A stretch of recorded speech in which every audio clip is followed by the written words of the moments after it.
Hey there, horror story lovers. Today we've got a story about a strange set of rules. A few of you had been asking for it, so here it is. Enjoy. And before we dive in, I want to invite you to join our community on YouTube by subscribing to the channel. You know the drill. If you want to stay updated on all the videos, hit that notification bell. Now, get comfortable, find a cozy spot, and prepare to immerse yourself in this story. I hope you enjoy the listen.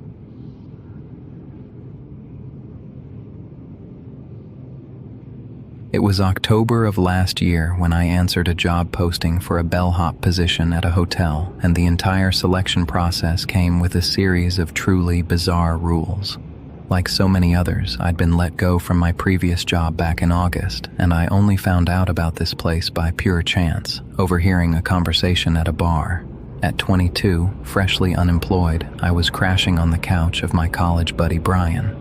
That particular night, we'd made plans to meet up with his girlfriend, Jill, to get out of the house and grab drinks with her friends and some of her sorority sisters. At the Hab, the whole open patio with 50% capacity thing had been stretched well past reasonable limits. The only real change since the pandemic started was that you couldn't sit at the bar anymore, and the tables in the main room had been reduced, making the atmosphere even more cramped and chaotic. It was in the middle of that chaos that I met Catherine. In the commotion of our arrival, our group rushed to claim some spots next to a few guys they already knew. Right when everyone was shifting around to make room, Catherine was talking with my friend Jill, and in that tangle of people, she didn't have time to step aside. When we finally sat down, my roommate whisked Jill off to another table, and Catherine ended up stuck with us. She was a blonde girl, pleasant-looking, with big, expressive brown eyes. Definitely one of Jill's sorority friends. While the rest of the group chatted animatedly, Catherine sat in silence, wearing an uncomfortable and distant expression. It seemed like she only knew Jill, so out of politeness and to break the ice, I struck up a conversation with her. Of course, the topics you can discuss with a stranger at first are pretty limited. Inevitably, I ended up asking what she did for a living. "I work at the Magnum," she replied, in a tone that suggested this should mean something to me. To be fair, most of my friends, business administration grads working as analysts at some company or other, usually answered that question the exact same way. My biology major didn't include knowledge of every company name out there. So, facing my obvious confusion, Catherine explained that the Magnum was a luxury hotel right in the city center. "I thought hotels weren't exactly thriving these days," I commented, trying to sound interested. "It's a place where the guests are rich enough to rent out entire floors for 6 weeks at a time," Catherine clarified, shrugging. "The crisis doesn't hit us too hard. The pay's good and the tips are decent too. The main problem is the staff shortage since, well, you know." An awkward silence hung between us, that unspoken conversation about unemployment that none of us young workers dared to address openly. I spent the rest of the night talking to her about hockey, latching onto the fact that she was a Devils fan, and the evening passed without further incident. It wasn't until a month later that desperation pushed me to consider working at a hotel. My savings, already pretty meager, were just about depleted, and none of the options in my professional field had panned out.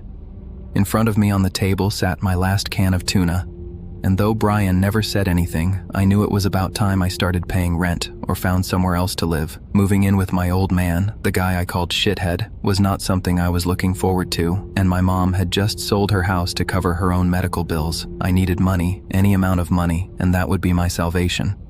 Determined to take a risk, I wrote to Catherine. I hoped she wouldn't take it the wrong way that I was reaching out after that one night at the bar, with no better excuse than asking for a favor. To my surprise, the response was an automated message, so I tried texting the landline number she'd given me.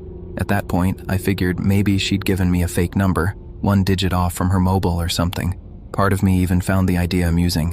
When I dialed the number, I expected to get voicemail or maybe a recording connecting me to the moon. If that had happened, at least I'd have a funny story to tell Jill and maybe a warning sign about my social skills, but no. On the second ring, Catherine picked up. "Hello?" her voice said on the other end. "Oh, hey," I replied, in a tone much more strained than I'd intended, shocked that it was actually her on the line. "Catherine? This is Catherine, right?" That's when I realized I couldn't remember her last name. We met at the bar, at Jill Delaney's sorority hangout. I'm Jesse, by the way." It was as natural as dragging sandpaper across glass. "Yeah, I remember you," she replied, her voice sounding kind. "Are you okay, Jesse?" Yeah. I just wasn't expecting you to answer the landline." "Oh, right," she said with a hint of embarrassment. "I forgot they don't let us use our phones here, so I'm used to giving out the work number. Sorry, you can call me Kat if you want." "Kat? Okay," I responded, feeling the knot in my stomach loosen slightly. "Are you working now? Should I call you later? Or, well, I can..." I heard myself making a mountain out of a molehill. I had a question about her job. "The thing is, are you still hiring at the Magnum? I mean, are there any openings?" Hearing my own nervous stammering made me wonder why I hadn't died of embarrassment right then and there. But against all odds, Catherine didn't hang up after that verbal train wreck. She even promised to ask the manager about possible job openings. 2 days passed with no word from her, and I'd almost forgotten about it when my buddy Brian tossed a thick yellow paper envelope onto my lap. It was addressed to me, though I usually had my mail forwarded to my mom's place in South Jersey, but there it was, in front of me. Inside was a cover letter printed on thick, elegant paper. "Dear Jesse folks, your interest in joining the hospitality team at the Magnum has come to our attention. Your information was provided to us, and we believe you may be a good fit for our hotel's objectives. We would like to invite you for an official interview to further discuss your skills and qualifications in relation to potential opportunities. Please report to the address indicated no later than 10 a.m. on Saturday, October 10th, 2020. Prior to the interview, we kindly request that you read the following rules carefully and come prepared. Rule number 1. If you are driving, you may park in the east parking lot in any of the blue spaces. Do not use the white spaces or the reserved spots. They are designated for guests. Rule number 2. You must enter through the east entrance. If you do not see the signs, the correct entrance is the one with an eagle engraved in the bronze molding of the doorframe, Section A. If the door is open, enter and proceed to Step 3A. Section B. If the door is closed, walk around the building to the south entrance, marked with a decorative female figure, and proceed to Step 3B. Rule number 3. Please bring a printed copy of your resume with you. Section A.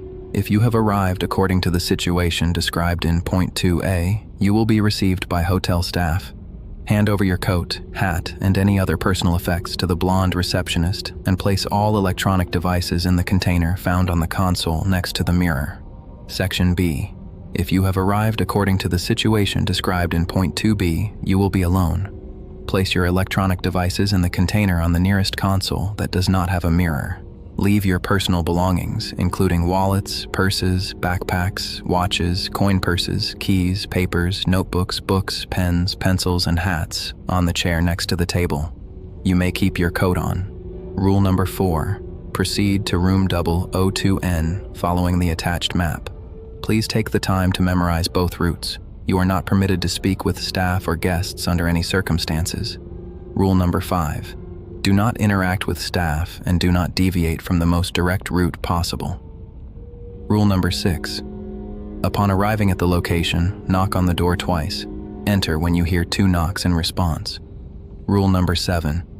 If you have arrived according to situation 2B described above, sit in the chair behind the interviewer's desk. In the unlikely event that all chairs are occupied, position yourself in the left corner. In the unlikely event that there is only one chair, position yourself in the left corner. Rule number 8. If you are the only person in the room besides the interviewer, you must introduce yourself first with the following phrase: "What a splendid day it is out there. Pleasure to meet you. I'm," your full name, regarding the vacancy. However, if you entered according to the situation described in Point 2B, you may introduce yourself however you see fit. Rule number 9. If there is anyone else in the room, you must wait for them to address you. If there is a woman dressed in green or a man with a feather in his jacket's upper pocket in the room, do not speak to them, no matter what they say. If there is a man wearing a hat, immediately lower your gaze to the floor and do not raise it while he remains in the room. If there is a man dressed in red, do not speak or confirm your full name at any point during the interview. When it is your turn to speak in that group, you must say the following phrase to the interviewer: "It's a pleasure to meet you as well. I'm pleased with this opportunity to be part of the brilliant team at the Grand." Rule number 10. At this point, the interview will proceed. Answer all questions honestly, except for the exceptions mentioned above. Rule number 11. You are not permitted to leave the room until given permission. Rule number 12. Upon leaving, you must wait for all women in the room to stand and exit first. Ensure you stand when they rise from their seats and return to your place when they have finished. If there is a man with a feather in his pocket in the room, you must wait for his permission before leaving. Rule number 13. You will exit through the east entrance. Rule number 14. Do not discuss this list with anyone. We look forward to seeing you soon. If you have any questions or need clarification, please call us. Sincerely, the Magnum Hotel. After scanning all those rules, I flipped through the rest of the packet. There was a map of the parking lot and the first floor, contact information, dress code requirements, and an old-looking brochure listing the benefits, responsibilities, and average salary for a bellhop, a figure that was way too good for what I considered a minimum wage job. I think someone's messing with me, I told Brian, handing him the document so he could read the rules. Brian burst out laughing and suggested I throw it in the trash, or better yet, frame it and hang it on the wall. It was absolute nonsense, sure, but I only knew one person who could have pulled off such an elaborate prank. The idea was even flattering. It was pretty clever and, I'll admit, very detailed, to the point where the floor plan map looked worn from use. I set out to text Kat, but remembered I still didn't have her mobile number. Instead, I called the landline to thank her for the joke. "I didn't send you anything," Kat said, and her voice sounded genuinely surprised. "I thought it was your prank, Kat. The rules list is a little dramatic, don't you think?" "Rules?" she repeated, then let out a little laugh. "Oh right, I forgot how strange they seem when you're just starting out." "What do you mean you didn't send me anything?" I asked, confused. "I didn't send you anything," Catherine repeated more firmly. "I just mentioned your name to the manager and stretched your experience a little. I said you had hospitality experience. The job's not hard. He asked for your name and address, and since I knew you were staying with Jill's friend, it was easy. Your name's Jesse Folks, right?" "Yeah," I responded, still processing. "Well, he sent you the packet," Kat said. "So yeah, with a bunch of weird rules. If you're the only person in the room besides the interviewer, you must introduce yourself first with the following phrase. 'What a splendid day it is out there,' I recited out loud in a pompous tone. "Uh-huh," Kat confirmed, chuckling under her breath. "And you have to follow them to the letter." "Seriously? How am I supposed to memorize all this gibberish?" I said. "Without a cheat sheet, at least." "Hold on," Kat said, and hung up. She didn't call back in the next few minutes or for the rest of the day. It was the following day when I got her call. "Hey Jesse," Kat said. "I've been asking around and it turns out I was right. Don't worry, it's always the same. The rules are unnecessarily complicated. If you want, I can go over them with you, but basically, you just have to follow the rule set for situation 2B. "And that's it?" I asked, feeling a huge weight lift from my chest. "Yeah," she replied. The prospect of having an income again relieved me immensely. If these people needed me to sing and dance, I'd learn the choreography, no problem. After all, I'd get the job, and it's always easier to hire someone than to fire them. If all this was just some weird hazing ritual, so be it. I asked Kat what exact phrases I needed to learn for this spectacle they called an interview. She started listing them casually, but then her tone grew a little more hesitant. "If you think you won't have time to learn them by Saturday," Kat said with some indecision, "I could come by and help you review." I frowned. She was offering to come over. Catherine seemed nice, and I wanted to think it was a kind gesture, but it felt a bit much. Pressing the phone against my chest, I looked around for Brian to whisper my suspicions, but he'd gone to the gym. Suggest meeting somewhere public, I thought to myself.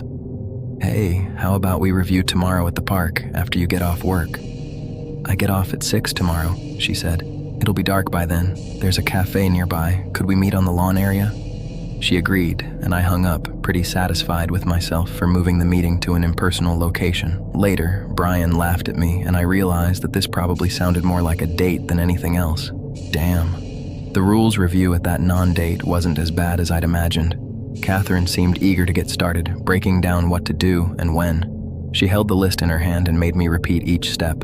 We ignored all the exceptions and stuck exclusively to the essentials of the path she and other employees had followed. 1. And after leaving things in the container, you can keep your jacket, I interjected. When you enter the room and sit in the back chair, you say, "It's a pleasure to meet you as well. I'm pleased with this opportunity to be part of the brilliant and stupid team at the Grand." Catherine smiled broadly, watching me with her big brown eyes. "You're hired," she joked. By Saturday, I felt pretty confident. The dress code was another hurdle, but not as serious as the rest. Black pants, black collared shirt, black shoes, and a red tie. I had the pants from graduation. The shirt I borrowed from Brian. Jill and I found a tie for $1 at a thrift store. I took the subway into the city and showed up at the Magnum around 9:50. Just as Catherine had promised, the east entrance was closed, which meant I needed to head to the south entrance. The building itself looked like any other fancy hotel I'd seen in the city, a tall stone structure with filigree and crests giving it an extra air of importance. Plus, it was right across from a park, but only 4 blocks from a Chipotle. Nothing in this city is safe from having a fast food joint nearby. However, the moment I crossed the threshold, everything started going wrong. The east entrance was closed, as it should be, but the south door was also locked. The female figure carved into the door stared back at me, refusing to give way. I pulled the handle and it didn't budge. I knocked, waited, and no one came out. Immediately, I ran back to the east door, dreading in the back of my mind that it would be open. In that case, I'd be lost. I only knew the rules for scenario B, but when I pulled that door, I found it was just as locked as the other. "What the hell?" I muttered to myself. I walked around the building along the street looking for another entrance, but found none. It was 10:05 and I started thinking something was terribly wrong. So I did the only thing that came to mind. I called Catherine. She answered pretty quickly. "The door is closed," Catherine exclaimed, and her voice sounded tense and sharp. "It's Saturday, right?" "Yeah, it's Saturday," I replied. "I should be there. I saw it on Robert's schedule." "Wait, hang on. Go to the east side of the building, past the door, and get into the alley. There's a service entrance. I'll open it for you. Just wait there." She hung up, and I practically sprinted around the wide building. The alley she mentioned was the strange backside of an otherwise luxurious building. The walls were bare, and on both sides were half-covered dumpsters giving off a nauseating smell. Even mid-morning, in that dark passageway, you could barely see a thing. The door Catherine mentioned was plain, gray, strict, and functional in appearance, with no relation to the ornate facade out front. I measured my steps on the cracked asphalt, dodging glass shards and piles of boxes. Suddenly, the white door opened and I spun around. But standing in the doorway wasn't Catherine. It was a man. "What are you doing here, kid? You lost?" the man asked. He was wearing an impeccable red and black uniform and a small name tag reading Eddie. On instinct, I was about to deny it and stammer something about an interview, but I knew I shouldn't be there. That was off script. If this was my only way in, I couldn't let myself get thrown out. "I'm new," I said with as much confidence as I could muster. "Rob told me to come in through here today." I'd used the name I'd heard Catherine say. I made a clumsy gesture toward the door, pretending I hadn't been able to get in and hoping my vague allusions to problems would be convincing enough. "Ah," he said, and seemed convinced that my uncertainty was justified. His thin lips pressed into a line, and he shot me a strange look. Maybe he wanted to say something, but instead he hoisted a large trash bag that was at his feet onto his shoulder and held the door for me to pass. "Well then, come on in. There's an interview or something today, so you can wait in break room 15E. I held the door in turn so he could take the bag out. "Thanks," I said. Eddie nodded. A thick liquid was dripping from his bag, which is never pleasant. However, he didn't seem to care. When he passed by me, the smell wasn't garbage, but something like iron. He went on his way, and I entered the hotel. The door closed behind me. Looking at the polished floor, I saw stains where the bag had been. They were a murky reddish brown, like the ones left on a countertop or cutting board after slicing into a piece of meat. Expired meat, I thought to myself. I realized Eddie would be back soon from dumping the trash, and I needed to disappear from his sight before he returned. I ran down the hallway through several double doors, heading as much as possible toward the interior of the building, hoping to reach the lobby or find room numbers to orient myself. Soon, the tile floor gave way to green carpet, and as I entered the main salons, I saw the luxurious furnishings again. The first door I saw next to me was 025E. Not the place I needed to go, but it gave me an idea of direction. Catherine had shown me the direct route on the map, so I knew I first needed to head toward the north wing. That meant following the numbers with the letter E until they decreased to the unit near the lobby, and then continuing as if I'd come in through the south entrance. I was still carrying my coat and phone, but that could be fixed. I could improvise. First things first, get rid of my belongings. The hallway was richly decorated with narrow wooden tables and elegant gold light fixtures. Everywhere there were ivory, jade, and copper art objects that looked very expensive. Near room 011, I quickly took off my coat, pulled out my phone, rolled everything into a bundle, and stuffed it into a beautiful wide porcelain vase. I couldn't afford to ruin a stupid interview over a formality. I continued on my way and was starting to worry I was lost when I hit a wall where there was a bronze bust of some 19th century man. Catherine had mentioned it. It was in the hallway, just behind the lobby, next to the concierge desk. From there, if I'd come from the south, I should have turned left. In my case, I just had to keep going straight. Then turn right past the women's restroom, and there to the right would be room 002N. As I passed the bust, two women in staff uniforms rounded the corner, chatting animatedly, and saw me. The moment they saw me, they fell silent. Without slowing down, they stared at me with their mouths slightly open. I tried to smile at them, but they lowered their heads and continued on their way. One of the girls dropped something. The object was heavy enough that we heard a dull thud, but they, without stopping, disappeared around the corner. It was a key. Picking it up, I saw it was clearly an old key, made of brass, with a small tag reading 001. I stepped back a little, trying to get their attention. They were arm in arm, whispering and giggling to each other. One of them turned to steal a furtive glance at the empty hallway and seemed genuinely surprised to see me. I held up the key, indicating wordlessly that she'd dropped it. She nodded and tilted her head to the side, as if to say, "Keep going." But she raised a finger to her lips, turned around, and grabbing her friend's arm, practically ran off. I stared at the key in my hand. This was the hallway I was supposed to enter. The instructions said I couldn't speak to staff. Maybe she was one of Catherine's friends and was helping me. Should I leave the key on the floor? Was this part of the weird hazing? I'd almost decided to throw it away, but it was still in my hand. I'd give it to the interview guy and tell him what happened. Maybe that was the point. Finally, room 002N was where Catherine said it would be. The second to last door at the end of a dead-end hallway. The last door, 001, was slightly ajar. Inside, the light was off, and I could only make out a patch of carpet. I knocked twice on 002N, as I was supposed to. "Come in," said a voice from inside. I stood outside, calm, knowing we'd practiced this with Catherine.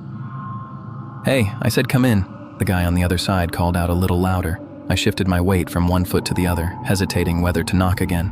No, 2 knocks. Catherine had even rapped her knuckles on the table when we practiced. I had to wait for 2 knocks in response. While I waited, another sound came from room 001. The door creaked on its hinges. Turning, I saw it had opened a little wider, but from my angle, I still couldn't see much. However, inside something was stirring. Someone was moving, scratching at the wall directly opposite me. Then an old voice, like a feeble old man's groan. "Help," it said. "Someone, help me." I don't know what put me on alert. Maybe something in the voice itself, desperate and raspy, but at the same time too clear, as if it knew I was there and could hear it. Some instinctive part of me ordered me to stay still. Then the groaning stopped, and there was a dull, heavy thump, like a fist against the wall. I heard the person inside groan again and drag their feet, moving slowly through the room, approaching the door. I knocked on 002N again. Hey, I shouted. "Anyone in there?" But there was no response. The groaning was getting closer and closer to the door. "Help! Jesse, help!"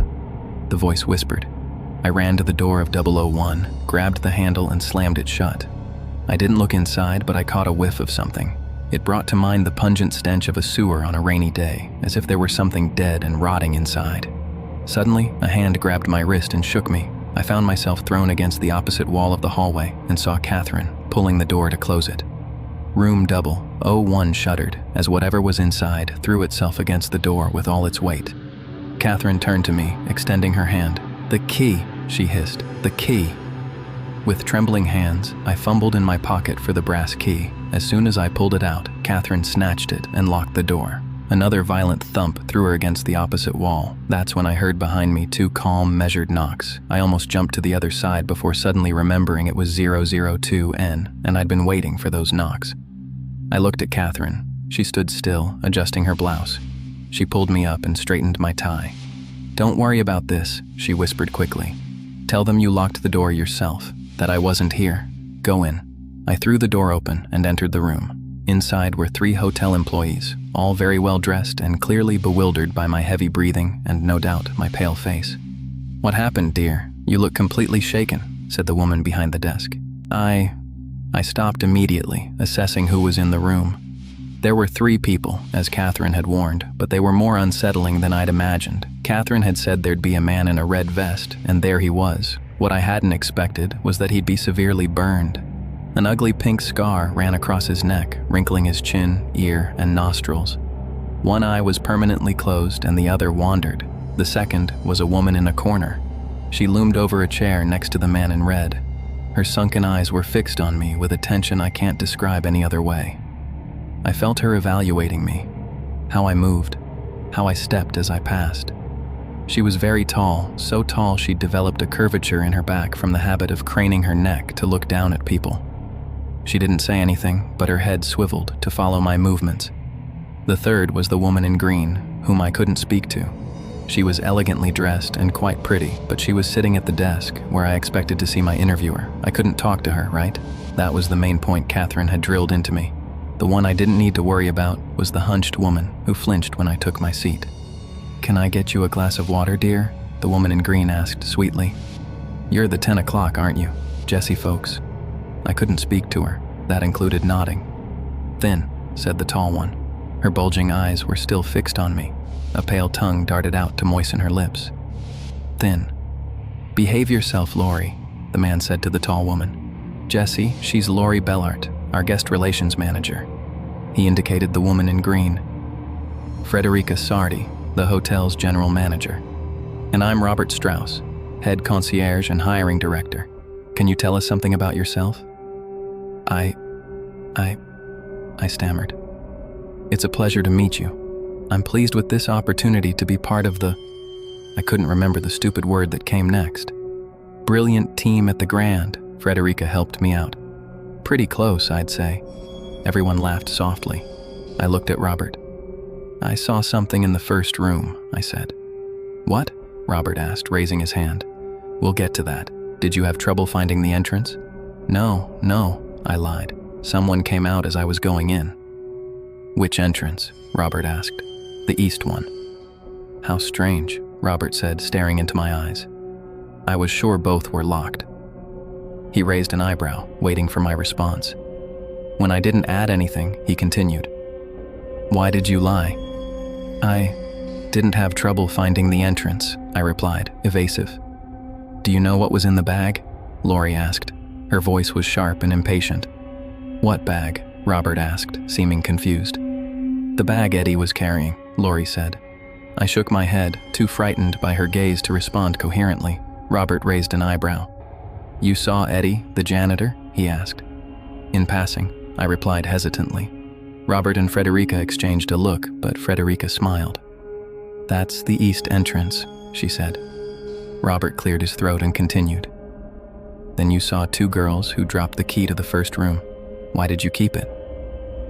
"I wasn't going to keep it," I said. "I wanted to give it back to you when I came out, but then..." "Room number 1, the woman in green interrupted me. I almost nodded but caught myself in time. She smiled broadly, pleased to have almost caught me out. "What did you do?" Robert asked. I closed the door and locked it," I replied. "That's all." "And why didn't you go in to see who was calling?" he asked. "I had a bad feeling," I said. "And you weren't tempted to peek, go in and have a look?" Robert pressed. "Was that a test?" I asked. "People have to peek in if they don't want to stay here," Lori said, with her wrinkled, impatient smile. "Is she bothering you?" Frederica suddenly asked me, with a sly smile. Hearing this, Lori's wrinkled face contorted into a grimace, and her eyes kept watching me threateningly. I wanted to object, but I couldn't speak to her. I started to weigh how much the rules mattered to me at that moment, which was already pretty terrible.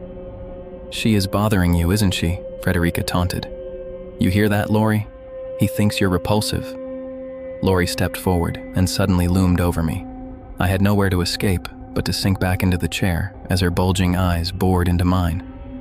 Then Robert cleared his throat. "Enough. Thank you," he said. Lori and Frederica stood up, and I also stood when both left. I stayed looking at Robert. "What is this place?" I asked. "A place that requires tact, good memory, and the ability to improvise," Robert replied. "I think you'll fit in here." He stood up and walked over to the desk. He opened a drawer and pulled out some papers. Then he pulled out a handkerchief, brought it to his face, and tugged at the edge of the skin on his forehead. I almost jumped when he started peeling off the skin. Shit. Robert kept pulling until half his face came off, but underneath wasn't bloody muscle, just a normal face. It was makeup. Burn makeup. "Sorry, the prosthetics itch," he said, "but I wanted to offer you a job." "That was all makeup?" I exclaimed. Part of the interview. Eddie's bag was meant to look suspicious, and Joe loves to scare the rookies in the first room. You see, as I said, it's an unpredictable job, and we're looking for a certain type of personality, and we try to identify it as early as possible. Robert wiped off the rest of the makeup with the handkerchief and looked like a normal man in his 40s. Most people crumble with Lori or forget the rules with Freddie. I shifted my gaze from the door to him, stunned. "And that's it? That was the interview?" I asked. "Yeah. Don't you have any questions for me?" Robert said. "I've learned everything I need to know about you. The very fact that you were able to find us and send you the application letter already says you understand what kind of place this is. Your compliance with the rules and your reaction to our surprises tell me everything else. What kind of place do you work at that you need to know how I react to a bag of blood from some guy drowning in the next room?" Robert straightened up and smiled, as if it were the question with the most obvious answer. "We're a luxury hotel. Half our job is pretending everything's business as usual, even when it isn't.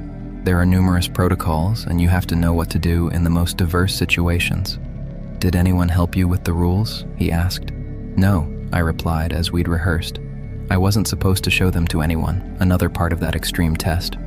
"Good," Robert said. "If you can't remember and follow these instructions within the given time frame, you won't be suitable for this job, but you acted naturally and at the same time have enough independence not to lack critical thinking. You're going to do well here." "Look, after all this, I'm not sure I want the job," I said. Robert didn't say anything, just showed me the starting salary. It was a trial by fire, but he guaranteed me that if I signed the contract, as long as I followed the rules, everything would be fine. The money was good, very good. The first set of rules hadn't been that bad. If this was a weird way of testing tact, fine. Joe and Eddie were a setup. I could keep my mouth shut. If I got hired and all I had to do was learn the routine, so be it. I accepted. It was better than anything I could get in a lab. At that moment, everything went from terrifying to completely normal. I signed the contract right there and went home with a rule book, a schedule, and a signing bonus. I was euphoric, waving the check in Brian's face. Later, Jill came over, and I thanked her from the bottom of my heart for her help. "Jill, I'm so glad you have such good friends," I said, opening a new rule book. "What do you mean?" Jill asked. "Catherine," I said, "your sorority friend, the one who was sitting with you when we arrived." Jill looked at me, confused. "Catherine?" she repeated. "Who's Catherine?" "I only met one girl that night. I thought she was your friend." I went back to the contract, pulled out the new rules list, and opened the first page. "The blonde?" I asked. Jill shook her head. "I was only with my usual friends. There was no Catherine." Rule number 1. Never speak to Catherine. Never give her your name.